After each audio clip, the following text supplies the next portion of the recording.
Mbola ho ampitombona ao aminareo hatrany ny fahasoavan'i Jesoa Kristy Tompontsika. Amen.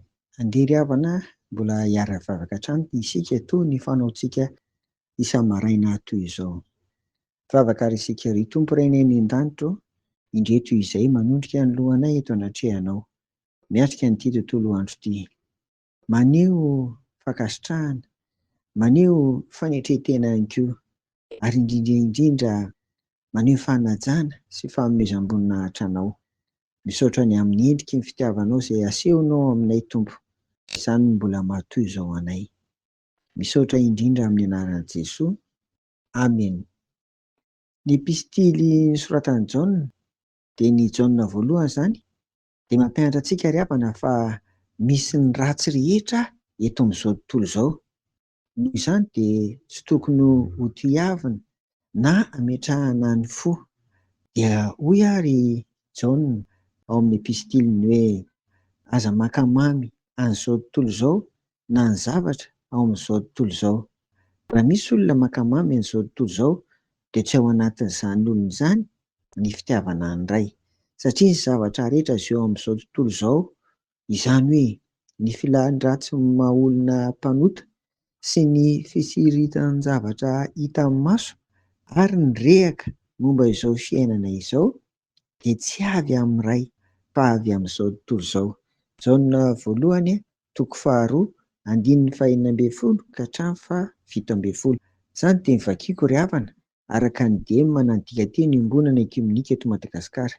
Io no ampiasaiko amin'ireto Jaona voalohany izay ambarako amintsika reto. Hitantsika ao anatin'izany fa misy an'ireo filan-dratsy maha olona, misy an'ireo fitsiritan'ny zavatra hitan'ny maso, misy an'ireo rehaka ny amin'izao fiainana izao, izany ny ratsy eto amin'ity izao tontolo izao ity. Dia atoron'i Jaona antsika ary ny atao mba handresena an'ireo satria malemy ny nofo, mora lavo. Dia hoy ihany ary izy, vakiana araka ny dimy hoy aho. Iny, ny fitiavan'Andriamanitra dia ny fitandremantsika an'ireo didiny. Sady tsy mavesatra ireo didiny ireo satria zaitra naterak'Andriamanitra dia maharesy izao tontolo izao. Ary ny fitaovam-pandresena izao tontolo izao dia ny finoantsika.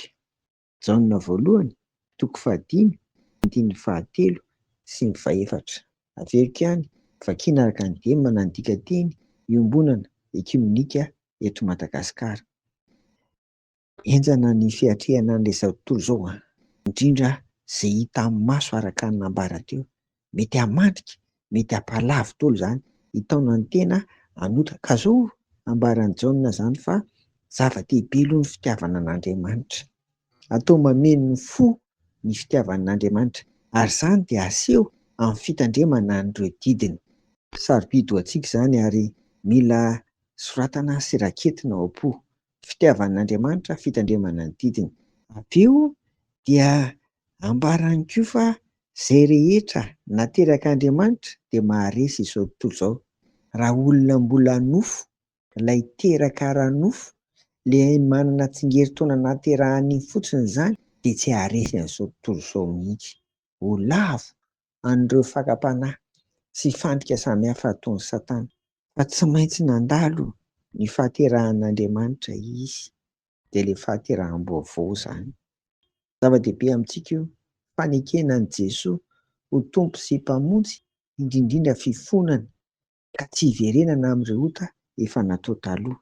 Izany no naterak'Andriamanitra. Ary ambarany eto koa fa ny fitaovam-pandresena an'izao tontolo izao dia finoantsika. Mila finoana matanjaka ao anatin'izany isika. Ka ny finoana tsy azo ihany koa raha tsy milahatra tsara izany reto.